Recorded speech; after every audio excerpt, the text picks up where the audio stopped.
माणसं चुकीच्या वेळेला मीटिंगला वगैरे बोलवतात. एकदा एका माणसाने सांगितलं की साडीच नेसून ये माझ्या मीटिंगला.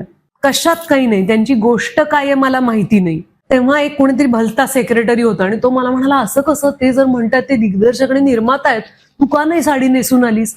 तर मी म्हणलं, आता सेक्रेटरी लोकांनी आपल्याला आधार द्यायचा का त्यांनी अजूनच भीती घालायची?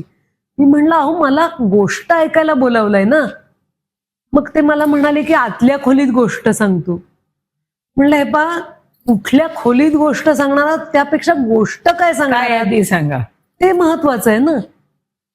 रस्त्यावर उभं राहून गोष्ट सांगितली तरी प्रॉब्लेम नाही, मला आतल्या खोलीत यायचं नाहीये असं मी सांगितलं. पण तेव्हा ना मी बिचारं नाही वाटून घेतलं. तेव्हा मला ते बिचारे वाटले की किती बावळट माणसं आहेत ही. आपण नाही अन्याय करून घ्यायचा आपल्यावर.